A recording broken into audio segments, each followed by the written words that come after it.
On the Zdrive, I've been thinking how to couple the motor up to the flexible joint. What I don't quite like on the motor is I've got two flats. I've got a flat there and a flat there. It takes away from the true perfect circle of the shaft. It is a full shaft back here. So what I'm thinking of doing is, and this is the wrong size, that's 16mm hole, not a very deep recess either. So that is only going to go in that far on a shaft. It's got two large flats on it. I really can't see how that's going to hold dead center. So what I've decided is I'm going to make up an aluminium coupling that sockets in there with a little flange I can screw on to there. So that holds it perfectly square on there, and then that piece of aluminium, now I can have it as long as I like to come back along that shaft into good full shaft material. Well, this is a result, a 3D drawing of the what I want. You can see now that the larger, you can see that the larger diameter is going to be around the motor shaft. It's a 14mm hole right through the centre. That's the flange it's going to bolt onto the spacer, like so. And 39mm long. So that's basically what I want. Now, coming out of there, I've actually drawn it in a 2D a drawing. I think you can see the outline in white, yeah? And the size is easy to follow for machining, easy machining. The sizes are in millimeters and in yellow. So basically we need a piece of blank 39 plus millimeters long to make it from, and we need a 14mm. I was thinking of a 14mm reamer to run through that. The only problem is I'm slightly worried. I haven't got a 40mm reamer, so I've got to buy one, and I'm a bit worried that the shaft diameter is a bare 14, and I'm afraid it's going to be slightly loose if I run a reamer through. So I'm now thinking about actually machining it through, and if I got to adjust it to size afterwards, then so be it. Like, you know, that's what I'm going to do. I've found a bit of a bar here, which is perfect size, roughly the same size as that, so not much waste at all. Now I'm going to chop off 40mm and attempt to knock up this adapter. I'm going to mark off approximately 40mm. 1, 2, 3, 40mm. Now this is the old saw that I need to sort out sometime. The hydraulics is leaking, and so I'm going to have to remachine the cylinder and sort out a new piston for it, but hopefully this will function. So let us just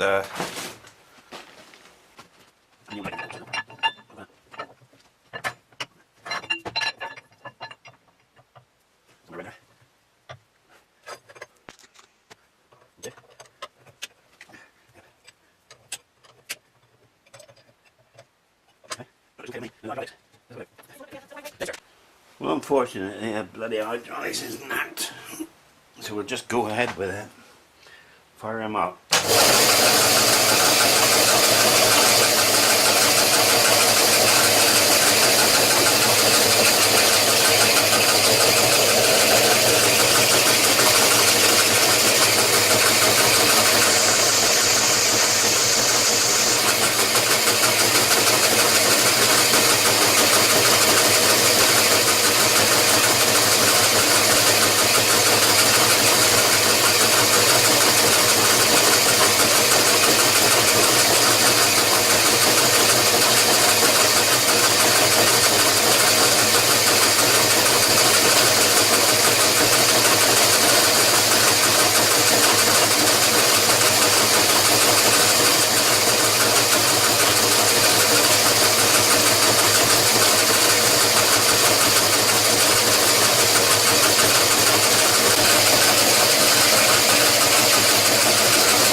big end sounds a bit, look like he's knocking a bit as well on the crank.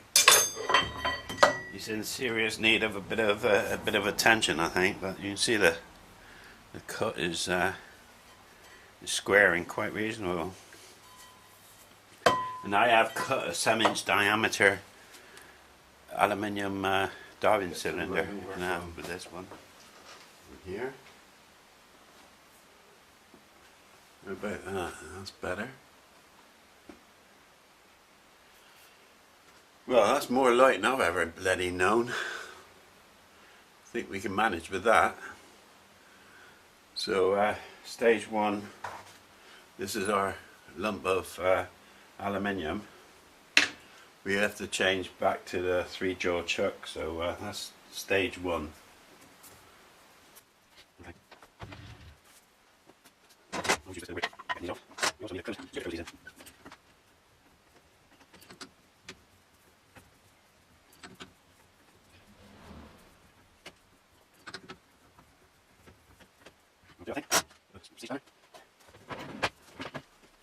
Look here.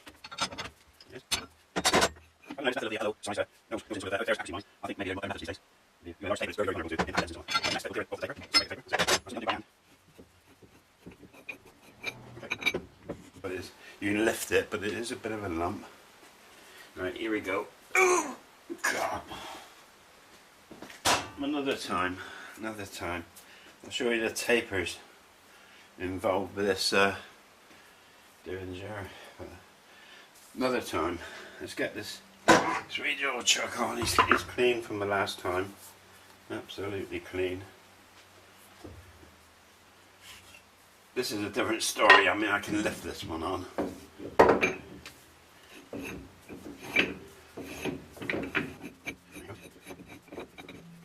Yeah. Okay. Okay. More enough. Never ever have instructions. Never. Okay. So basically, the measurements will be 18. 1, 2, 4, 17, 15, 16. Now that is tight. So I just want to take the bare minimum off the end over here.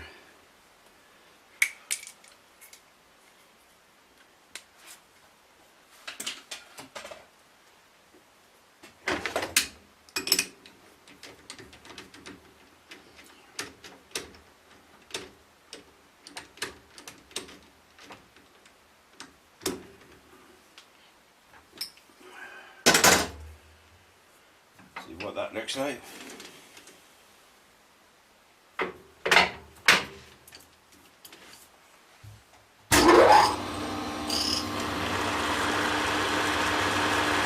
That's running pretty true.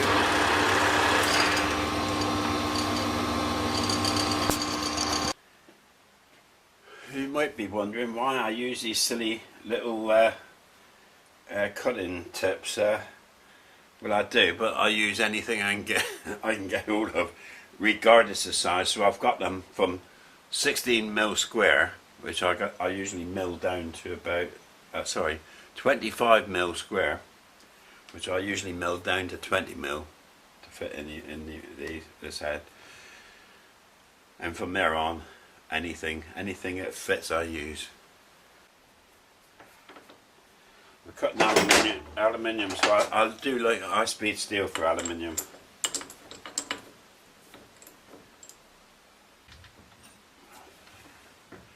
For height, I can usually I usually use the tailstock. Stick a rotating centre in the tailstock. Here he said.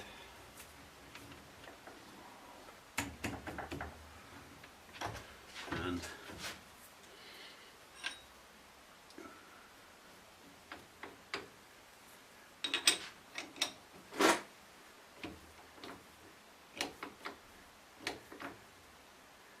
let's do it.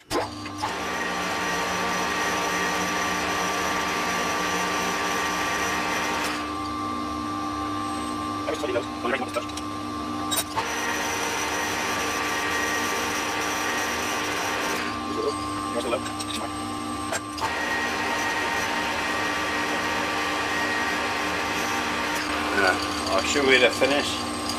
It's obtainable without any cutting fluid.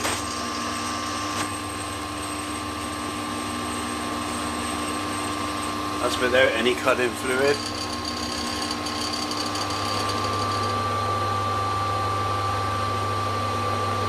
I've got to do a long range telephoto shot of it. Might have to.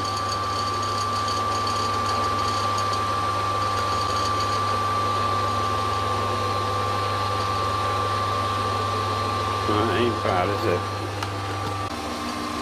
Right, next thing is we'll center drill it through.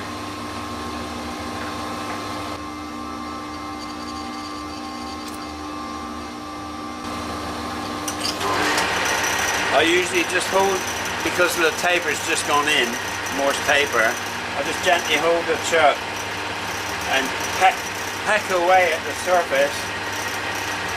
Make sure it's central, dead center, before I let it carry on its own. Now I often do like a pecking cycle as well, even with the center drill. I usually always run a pilot hole through, so the big drill hasn't got to gnaw its way through, like, you know.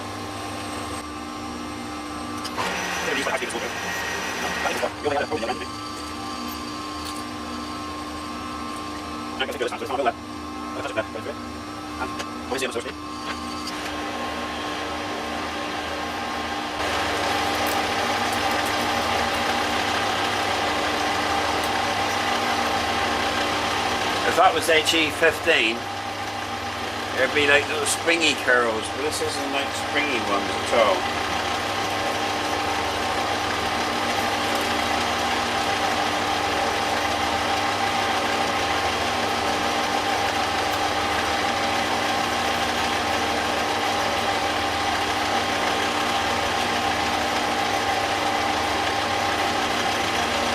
Gone through the plank end and now it's enlarging the original hole that was there.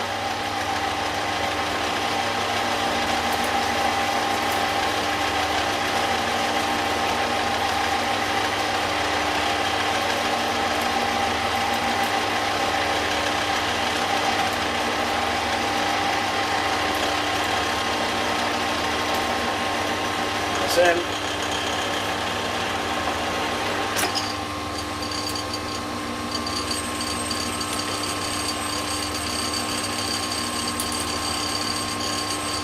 Barely worn.